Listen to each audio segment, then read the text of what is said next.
Hey everyone, I'm Ms.Murray and welcome to Wondering Wednesday. Today's segment is going to be So You Want to Be a ...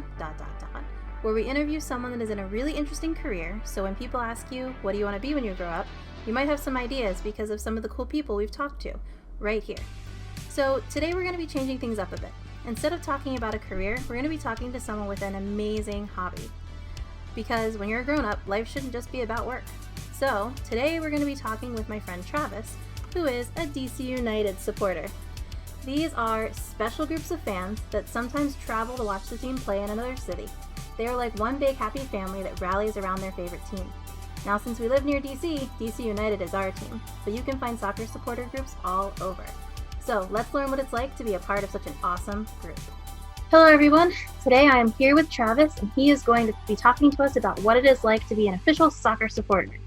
Now, he doesn't just support any team, he supports our local DC United. So, hi Travis, thank you for being here with us today. Hello, glad to be on here with you. Yes, and I appreciate you being here. So let's just jump right in, right? Okay. So, soccer supporter, how did you get into that? It's kind of started with my computer breaking, to be honest. It broke, had no more way to play video games online, and my consoles were broken. So one day after work, got off work early, and I messaged my brother, said, hey, I'm getting off work early. I know there's a soccer game, I think, tonight. What's the whole thing about this? I saw him post a lot about soccer. He was going to games, hanging out with friends. It looked really cool and interesting. And at that time, I was really shut in. I used to go home, play video games, hang out with some friends, play Magic the Gathering. That was about it.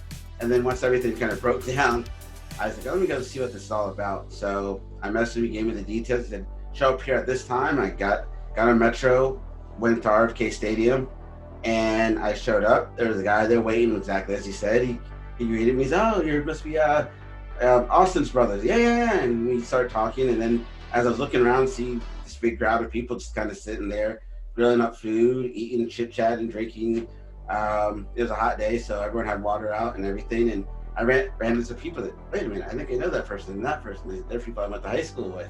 So it was a eye-opening experience just to see people other than my work folks and digital people from online gaming. And so I went, and after that one experience, just that environment outdoors in the Lot 8, as we called it, tailgating, and then going into the stadium with marching with a big group of people with a drum beating and watching in the stadium, was like, wow, this is like marching band, but we're not actually in high school, and we're actually going to a sports stadium, and we're gonna sit in the stands and cheer on the team. And this is really weird but cool. And so it's kind of that moment, that atmosphere, the vibe, and everything just clicked into place, and like, this is where I feel like I'm at home. So what are some of your favorite things about being a soccer supporter?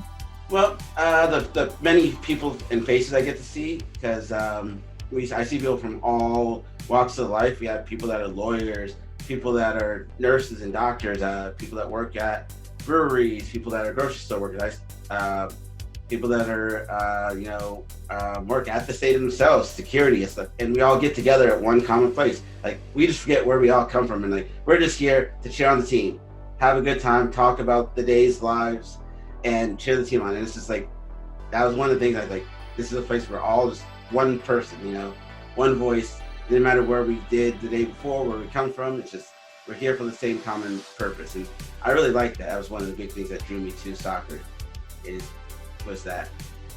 Yeah, it definitely feels that way. Like when I joined that sort of community really late. It was so welcoming and so much fun. Like, that's how I met you, was through soccer. So yeah. It's a very cool community. So we love the community, but there's got to be some least favorite parts. So what's your least favorite part of all this? Well, there's two, but the biggest one is when the season's over. That's the kind of the heartening one, because we have to say goodbye. We have to clean up, pack up our stuff for the year, and say goodbye to the friends that some of the people we don't see, because a lot of them live in. One guy, he lives all the way out in New York. He travels down every home game from New York. We have another guy that lives out in upstate Maryland, somewhere just bordering Pennsylvania. These are people we don't get to see every day, and so it's one of these sad things. Like, I miss seeing young guys and girls, and it's like, this is a great time, and it's just sad that it has to come to an end. And that's the biggest thing that I really kind of don't like about the soccer supporters. It's got to come to an end. That's always the worst thing, is it coming to an end. So if somebody wanted to be a soccer supporter, to join one of because DC United has the 3 groups, right? Yeah, well, 3. There's technically 3 is 4. There's a lot of them, but yeah, 3 main groups. Okay. The biggest way to be a supporter is, I always tell you have to be open-minded. First of all, just be open-minded. Just because you go into, most people think of baseball games as a fan in the baseball stands, or a football game, or other sports, and soccer is not like that. It's a totally different atmosphere for a soccer supporter.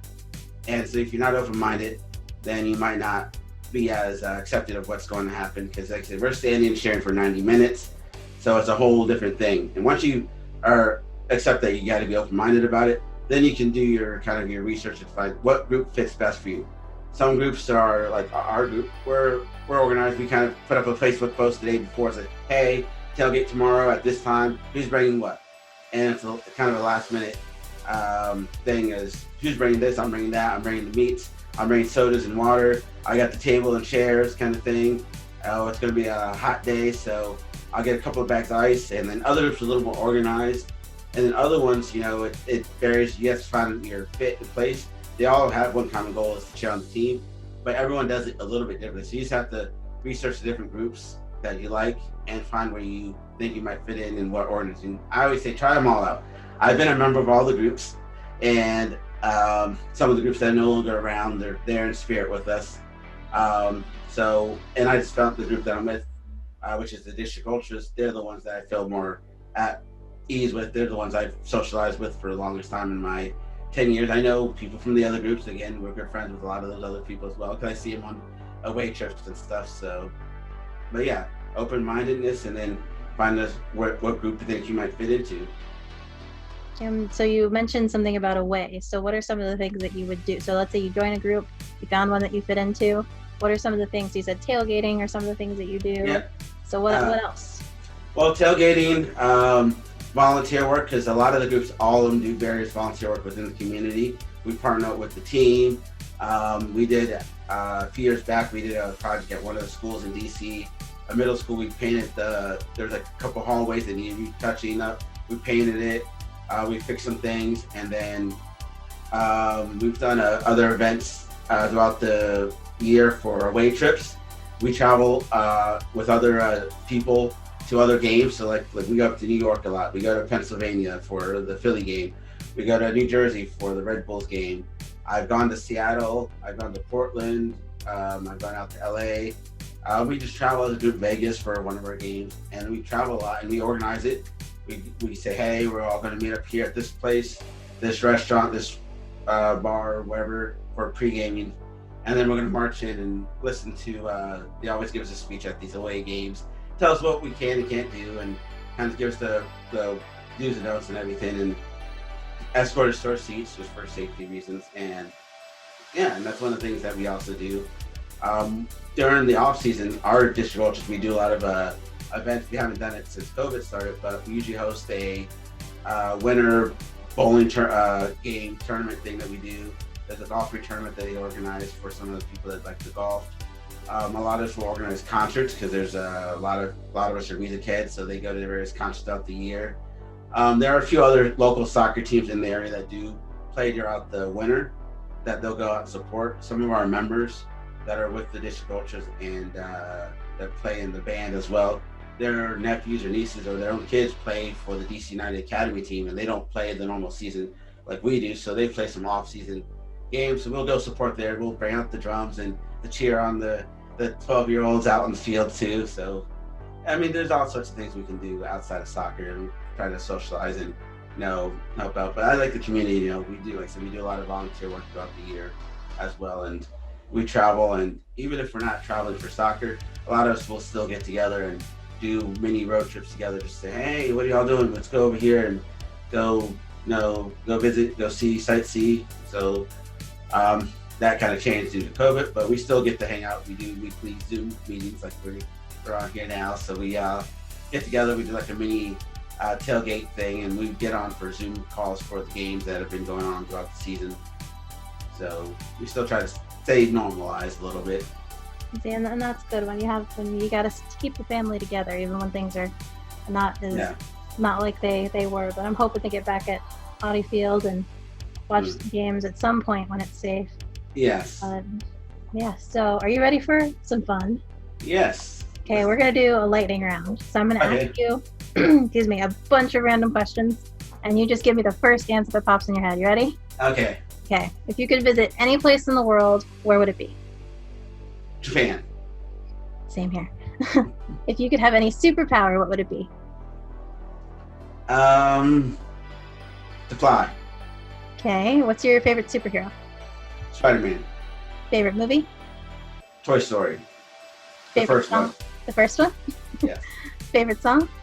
I don't really have a favorite song, to be honest. Anything by Stone Temple Pilots. I'll go with that. Okay. Favorite cartoon character? Ren. If you're familiar with anime, it's an anime character. Ren. Got it. Yeah, I know that one. Favorite animal? Dinosaurs. Any dinosaur, give me one, and I like them. Favorite food? Tacos. Favorite drink? Water. Favorite emoji? Emoji. I'm just going with a traditional smiley face. That's when I tend to show up the most of my most recent used emojis. It's default. Right. And since you said dinosaurs, I'm going to throw this out there because as people say, once you become a grown up, nobody asks you what your favorite dinosaur is anymore. So, what's your favorite dinosaur? Triceratops. Triceratops. That's a good one. Yes.